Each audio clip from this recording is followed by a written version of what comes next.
Why am I paying 3 times as much as they are for the same services? Right now at 6, why you may not save actually a dime, even if a property tax cut is approved by voters.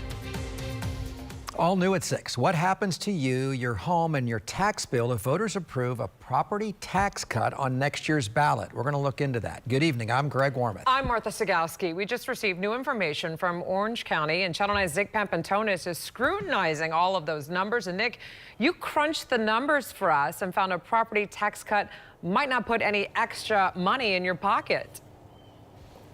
Here's the thing, they have to be paid for somehow, and so if they cut property taxes, cities and counties could just start tacking on fees to tax you instead. You are definitely paying an exorbitant amount of property taxes. Orange County tax collector Scott Randolph says Florida property taxes are unfair for new homeowners. Here's what he's talking about. We looked at a street in Northwest Winter Garden. Home A was sold in 2022 and pays nearly $6,000 in taxes. The nearly identical Home B has never been sold and pays less than $1,700 for the same services. Florida voters could decide to cut property taxes next November, but it's not a giveaway. County staff facing a possible $100 million shortfall for the fire department said they could make up some of the money by giving homeowners special assessments instead. But that would result in every house paying the same amount and could become a tax increase for working-class families. So far, state lawmakers have balked at making up any local funding shortfall. Somebody has to pay for it, and I recognize that they may not want to pay for it, but then the question is, how do we pay for it?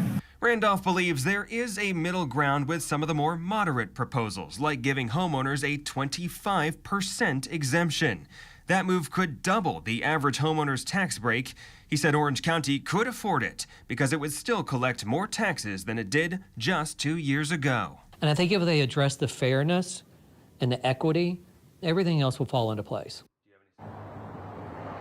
Now, something important that's to keep in mind here is that this would only impact single-family homesteaded property. So no apartments, nobody paying rent is going to see this tax break. In fact, those taxes actually could go up for those property owners because they pay rent in a commercial property. Cities and counties could increase taxes on commercial properties to make up some of the difference. They could also, the state at least, could also raise sales taxes. Live in Orlando, Nick Papantonis, Channel 9 Eyewitness News.